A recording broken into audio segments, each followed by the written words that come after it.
Welcome back to Amassing Clarity. Today I want to dive into the reasons I knew I needed to quit drinking before I did. The red flags were definitely there, and like a lot of you, I was turning a blind eye because I didn't want to see them.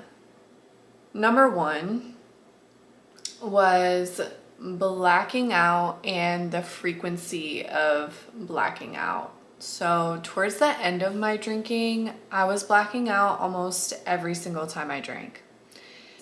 There were bits and pieces that I would remember, but I would never remember the entire night. So like, certain details were missing, like conversations. I didn't want to know what I had done. If someone was like, oh my God, you did XYZ last night, shut the fuck up. No, I didn't. No, I didn't. But, that's a big telltale sign. Like, you don't want to know what you did. Like, that means you were acting crazy. Like, you were just doing things that you wouldn't normally do, right? Had you been sober.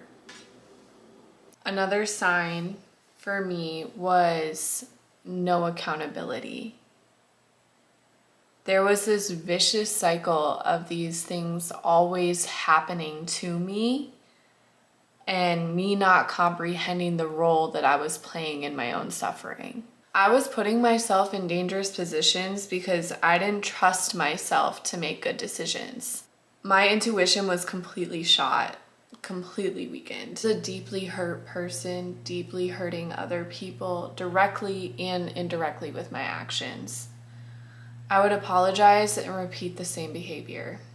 Never learning from my mistakes or not wanting to learn from my mistakes. And one thing about the universe is it's gonna only give you the lesson so many times gently before you really have to make a change and learn. Many nights crying myself to sleep after a night of binge drinking. And I would wake up more often than not with so much anxiety, shame, guilt, and regret. I lived a lot of my life in regret.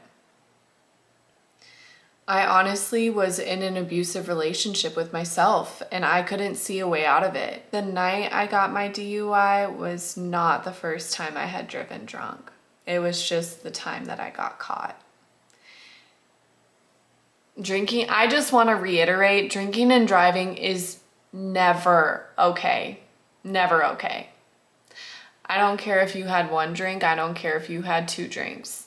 Another reason I knew I needed to quit before I did, and I know that this is kind of a touchy subject, but I didn't have any sober sex for probably 2 years. And that's a lot on you mentally, physically, spiritually. I didn't have sex every time that I was drunk, but every time that I had had sex, I had drank. There were a lot of times where, lines are very blurred on if it was consensual, and part of that was the people I was choosing. And like I said, had I been sober, I wouldn't have been doing the things that I was doing. So I recently had a conversation with my parents, who I pretty much talk to every single day. And my dad said something that really resonated with me and honestly made me really sad, really, really sad. But, I'm grateful that I'm not in that place anymore. And, I wouldn't be who I am right now had I not been that version of myself at some point. But he said, there was a time when you called and we knew something was wrong because you only called when things were going badly. My relationships were damaged. I was ignoring friends' concerns about me.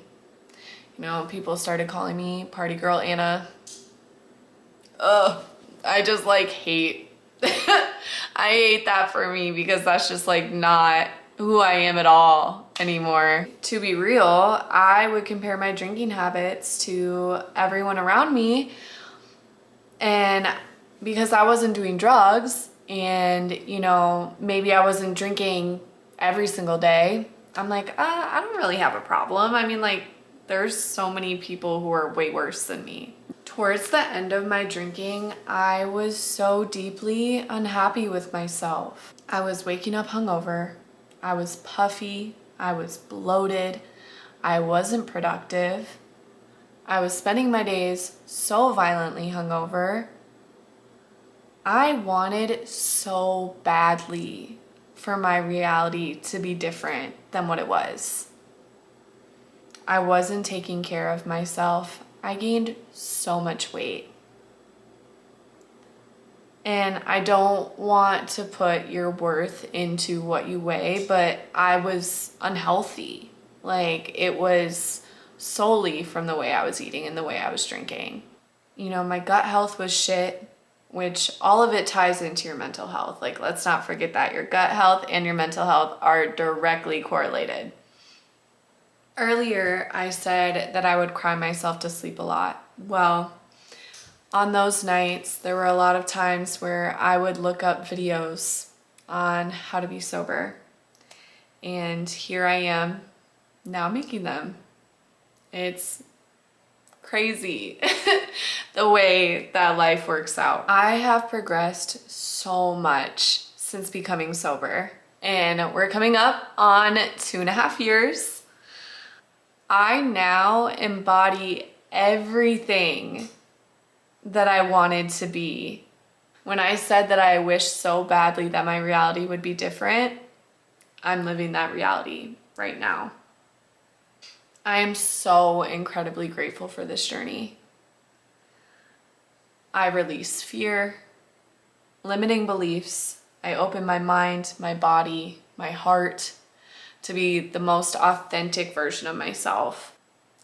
The way I want to end this video is with an excerpt from The 4 Agreements, which is a book I actually recently finished.